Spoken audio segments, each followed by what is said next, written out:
काय आहे का?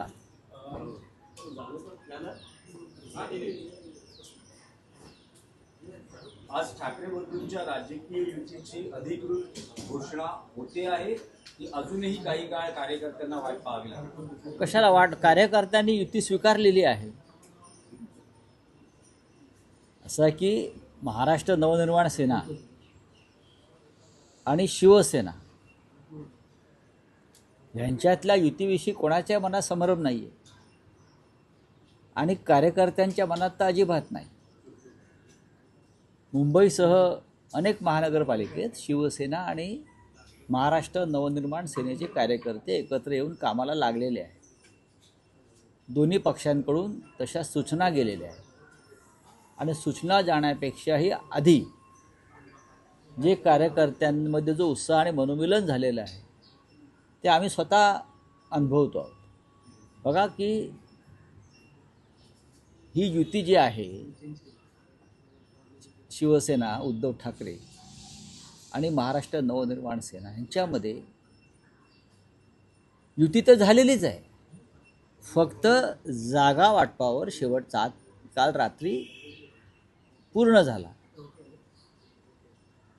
आता राज आणि उद्धवजी यांनी एकत्र येऊन या संदर्भात जो काही जागा वाटपाचा फॉर्म्युला किंवा इतर काही गोष्टी आहेत त्या संदर्भात त्यांना घोषणा करणं तेवढं बाकी आहे. आता ती आज करायची संध्याकाळी की उद्या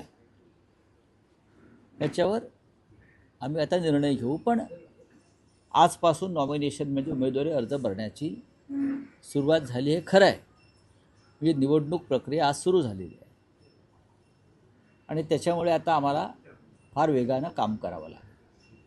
नाशिकमध्ये चर्चा आटपलेली आहे, पुण्यामध्ये विषय संपलेला आहे, कल्याण डोंबिवलीतला विषय संपलेला आहे, ठाणे आणि मीरा भाईंदरला सुद्धा हा विषय आम्ही जागा वाटपाचा संपवल्यामुळे आता इतक्या 7-8 महानगरपालिकांचं काम करताना थोडा वेळ लागतो. त्यात विषय मुंबई महानगरपालिकेचा. दोन्ही बाजूच्या कार्यकर्त्यांच्या भावना समजून घेतल्या पाहिजेत. काही विद्यमान नगरसेवक असतात, त्यांच्या जागांची अदलाबदल होत असते युतीमध्ये, तर त्यासाठी लोकांना एकत्र बसवून त्यातून मार्ग काढावा लागतो. तर या सगळ्या गोष्टी जवळजवळ पूर्ण झालेल्या आहेत. या सगळ्या प्रक्रिया पूर्ण झालेल्या आहेत. आत्ता मी थोड्या वेळाने माननीय उद्धवजींशी आणि राजसाहेबांशी बोलून आम्ही त्याच्यावरती निर्णय घेऊ. काय नाही, एबी फॉर्मचं वाटप सुरू झालेलं आहे. त्याचबरोबर तुमचं एक आज सकाळी ट्विट आलेलं आहे, त्या ट्विटमधून नेमका अर्थ काय तुम्हाला बोलायचं आहे ते समजत नाही. काय तुम्ही सांगा ना, नाही सांगा ना.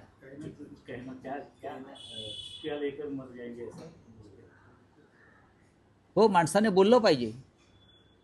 मग शेवटच्या टप्प्यात 2 चमचे पाणी भरताना अरे अरे माझं हे बोलायचं राहून गेलं, ही राष्ट्रीय समस्या आहे.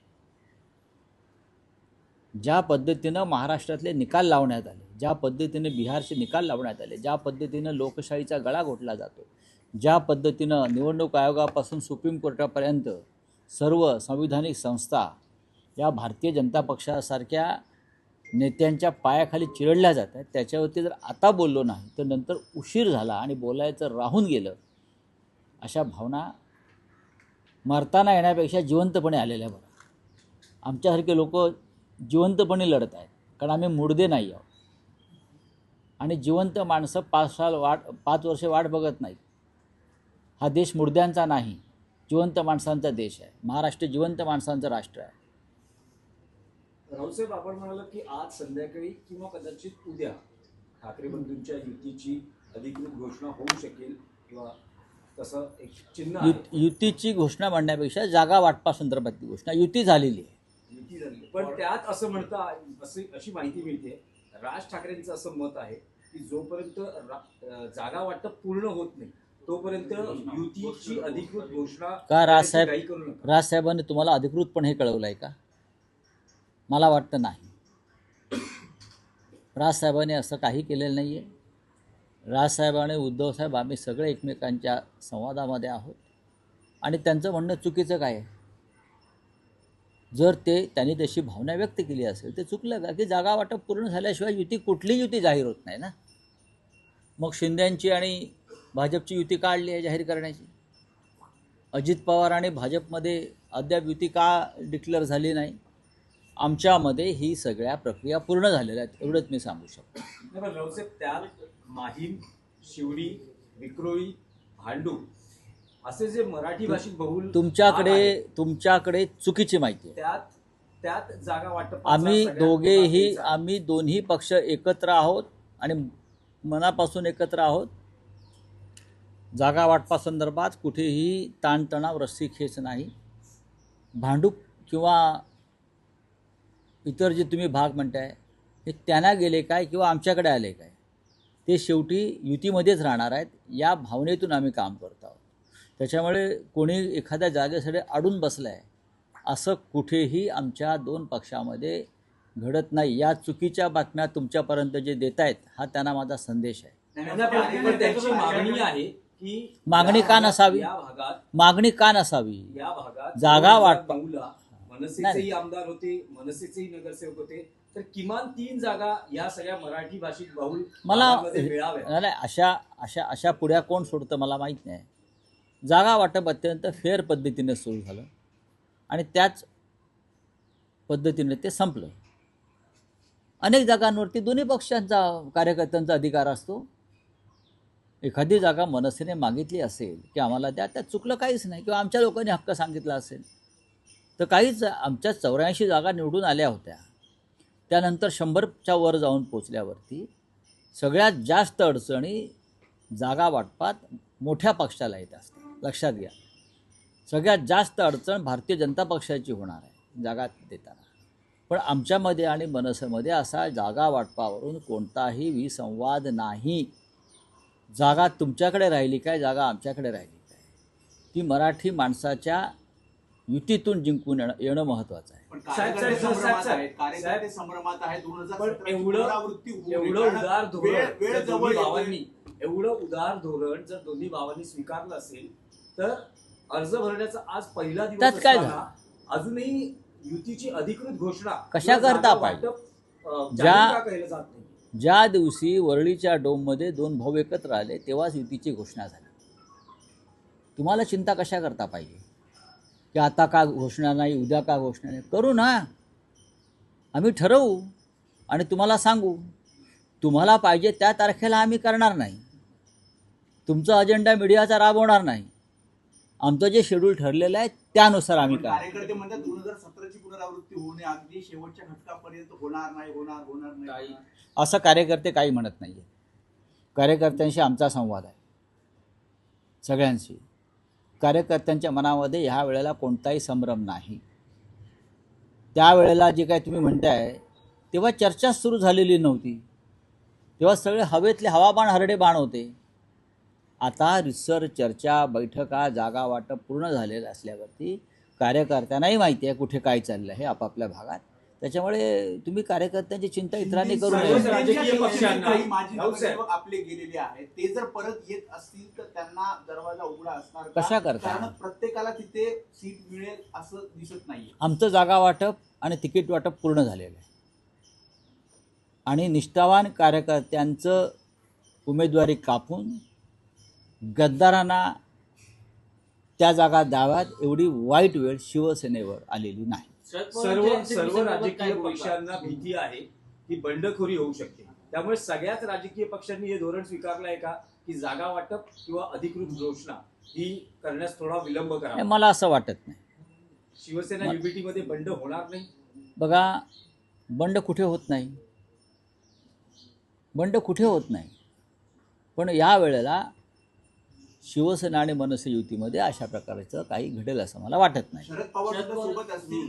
शरद पवार साहेबांच्या पक्षाशी जयंतराव पाटील चर्चेमध्ये आहेत. ते आमच्या जी जागा वाटपातली आमची जी टीम आहे, स्वतः उद्धव ठाकरे साहेबांशी जयंत पाटील चर्चा करत आहेत. काँग्रेस हा विषय बंद झालेला आहे. नक्कीच आम्ही शेवटपर्यंत प्रयत्न करू की कुठे कटुता न ठेवता आपण मुंबईमध्ये लढू आणि भविष्यामध्ये निवडणूक निकाल झाल्यावरती सुद्धा आपल्याला मुंबईच्या रक्षणासाठी एकमेकाला कशी मदत करता येईल या संदर्भात आमची वरिष्ठ स्तरावर चर्चा झालेली आहे. म्हणजे निवडणुकांच्या निकालानंतर मैत्रीपूर्ण लढती म्हणता येईल ना? नाही मला असं नाही राऊत साहेब, म्हणतात. म्हणजे निवडणुकीच्या निकालानंतर जर काही परिस्थिती निर्माण झाली आणि काँग्रेसची मदत लागली तर ती घेतली जाईल. मग काँग्रेस का भाजपला मदत करणार का? साधा प्रश्न आहे ना. काँग्रेसची लढाईसुद्धा राष्ट्रद्रोही, जातंध आणि धर्मांध आणि महाराष्ट्र लुटणाऱ्या प्रवृत्तीविरुद्ध आहे. काँग्रेसला नगरपालिका निवडणुकीत चांगलं यश मिळालं, आम्ही त्यांचं अभिनंदन केलेलं आहे. आणि जर काँग्रेसला काही चांगल्या जागा मिळाल्या आणि त्यांची आम्हाला गरज लागली तर नक्कीच त्यांची मदत घेतली जाईल. पण शिवसेना आणि मनसे युती व राज ठाकरे व उद्धव ठाकरे जेव्हा एकत्र आलेले आहेत तेव्हा आम्ही 100चा आकडा 100% पार करतो. त्याचबरोबर दोन्ही राष्ट्रवादी ह्या पुण्यामध्ये एकत्र येताना पाहायला मिळत आहेत. पिंपरी चिंचवडमध्ये आणि घड्याळ या चिन्ह एका चिन्हावर लढण्यासाठी आता बघा, हा त्यांचा प्रश्न आहे. जर उद्धव आणि राज ठाकरे साहेब एकत्र येत आहेत तर काका पुतणे एकत्र आले तर आम्ही का टीका करावी? जर आम्ही एकत्र येतोय घरामध्ये, कुटुंबामध्ये, भले राजकीयदृष्ट्या असेल, आम्ही राजकीयदृष्ट्या नाही, आम्ही भावनिकदृष्ट्या, तर ते एकत्र आले म्हणून त्यांच्यावर टीका करणं मला योग्य वाटत नाही. पण परवाच्या दिवशी राऊत साहेब तुम्ही एक असं मत व्यक्त केलं की अजित पवारांची हात मिळवली भाजपशी. म्हणजे भाजपला 100% आणि मदत. असं याबाबत माझं शरद पवार साहेबांशी बोलणं झालं. पण त्यांनी अशा प्रकारे काही घडेल म्हणजे भाजपशी हात मिळवणी केली जाईल याबाबत त्यांनी शंका व्यक्त केली. काँग्रेसच्या हायकमांडशी संवाद साधला जातोय, परंतु स्थानिक पातळीवरती तुमचं काही बोलणं सुरू आहे का? मैत्रीपूर्ण लढती आणि बघा, स्थानिक पातळीवरती आमची सातत्यानं चर्चा सुरू आहे. हे आमचे सहकारी आहेत महाविकास आघाडीतले. जर कोणाला वाटत असेल की महाविकास आघाडी तुटली, अजिबात तुटलेली नाही. महाविकास आघाडी कायम. काँग्रेस, राष्ट्रवादी काँग्रेस, शिवसेना, डावे पक्ष हे सगळे आम्ही अजून एकत्र आहोत. महानगरपालिका, स्थानिक स्वराज्य संस्थांच्या निवडणुकीमध्ये अनेकदा वेगळे निर्णय घ्यावे लागतात. चला, धन्यवाद. काल सर्वोच्च न्यायालयाने माणिकराव कोकाटे यांना ठीक आहे. दिलासा दिला. एप्स्टीन फाईल बद्दल पृथ्वीराज चव्हाण यांनी सगळं समोर आल्यानंतर सांगितले 350 जीबीचा हा सगळा डेटा. त्यातला किती आलाय? 2 GB झालाय. तुम्हाला वाटतं काही नावं 100% आहेत. ती दडपण्याचा प्रयत्न सुरू आहे. काही डील सुरू आहे ट्रम्प प्रशासनाशी, पण त्याला किती यश मिळेल मला माहीत नाही. सर, इटलीमधनं हद्दपार झालेला प्रकल्प आता कोकणात येऊ घातलेला आहे. उदय सामंत म्हणतात कोकणाचं डम्पिंग ग्राउंड झालेलं आहे केमिकल म्हणजे रासायनिक कारखान्यांसंदर्भात. प्रत्येक समुद्र असल्यामुळे बाजूला किंवा नद्या असल्यामुळे शुद्ध रासायनिक प्रकल्पांना त्याची गरज असते आणि सगळे जगातून हद्दपार केलेले रासायनिक प्रकल्प हे कोकणामध्ये डंप केले जातात. हे चुकीचं आहे. चला, चंद्रपूरमध्ये पराभवानंतर आता मुनगंटीवार खूप नाराज असेल. असं आहे की तो त्यांचा व्यक्तिगत प्रश्न आहे ना. पक्षाला ते कारणीभूत ठरताय की बघा, सुधीर मुनगंटीवार हे पक्षाचे ज्येष्ठ नेते आहेत, ज्यांना आम्ही ओरिजिनल म्हणतो, 100 नंबरी सोनं, असे सुधीर भाऊ आहेत. पक्षाचा मूळ ढाचा आणि साचा काय आहे, विचार काय आहे, संघाचे स्वयंसेवक आहेत, त्याच्यामुळे त्यांची वेदना ही असणारच की बाहेरून आलेल्या लोकांनी पक्षाचा ताबा घेतलेला आहे आणि ते पक्ष चालवतात. ही एका सच्च्या कार्यकर्त्याची वेदना असते, ज्यांनी पक्षासाठी आयुष्य वेचलेलं आहे, ज्याने पक्षासाठी संघर्ष केला आहे, लाठ्या खाल्ल्या, तुरुंगवास भोगला. अशा कार्यकर्त्यांपैकी एक सुधीर मुनगंटीवार, जे मूळ भाजपचे लोक आहेत विदर्भात, त्यात नितीन गडकरी साहेब आहेत, देवेंद्र फडणवीस आहेत, सुधीर मुनगंटीवार आहेत. त्याच्यामुळे त्यांच्या वेदना ह्या वेदनाच असणार ना. सर, आपने एक सर ट्वीट किया हुआ है जिसमें आप ये कह रहे हैं, आपने जो ट्वीट किया है उसमें वो कह रहे हैं कि आपने जो कहा है कि अभी हमें बोलना चाहिए था वरना फिर चुप्पियां लेके मर जाएंगे. हाँ, क्या ये चुप्पियां इशारा कांग्रेस को लेकर है? सबके लिए है. जो आज चुप बैठे हैं, देश की जो हालत है, संविधान की जो हालत है, सुप्रीम कोर्ट की जो हालत है, सबका आवाज़ दबा दिया है और हम जनता चुप है। अगर जनता चुप रहेगी, नेता चुप रहेगी, सामाजिक कार्यकर्ता चुप रहेगी, तो इतिहास हमें माफ़ नहीं करेगा। और जब हम जीवन के आखिरी पड़ाव पर हो गए तो हमें ऐसा आएगा मन में, अरे अरे हमको बोलना चाहिए था, कुछ करना चाहिए था, तब समय निकल चुका हो। तो ये समय है कि आज बोलो, आज संघर्ष करो और देश को बचाओ। सर क्या लगता है कांग्रेस को ये समझ जाना चाहिए आपका इशारा, और आपके जो ठाकरे बंधुओं की जो युति उसमें शामिल हो जाना चाहिए? नहीं, ये इशारा उसके लिए नहीं है, लेकिन महाविकास आघाड़ी के कांग्रेस हमारे सबसे भरोसेमंद साथी है। अगर हमको बीजेपी का पराभव करना है, हराना है हमको, तो सबको एक साथ आना हो। सर राष्ट्रवादी कांग्रेस से आपकी चर्चा चल रही है कि आप कितनी सीट? देखिए, जयंतराव पाटिल, शशिकांत शिंदे जी और खुद शरद पवार जी इस बारे में चर्चा कर रहे हैं और मुझे लगता है एनसीपी के साथ हमारा भी गठबंधन हो सर जाएगा। आप अपनी युति कब तक जाएगी? सबको कभी भी हो सकती है, सीट शेयरिंग पे लेके कभी भी हो 12 सकती है, चल रहा है, उसके मामले आज शाम को भी हो सकती है, कल सुबह भी हो सकती है। Thank you. अरावली को लेके सर, अरावली को लेके सर।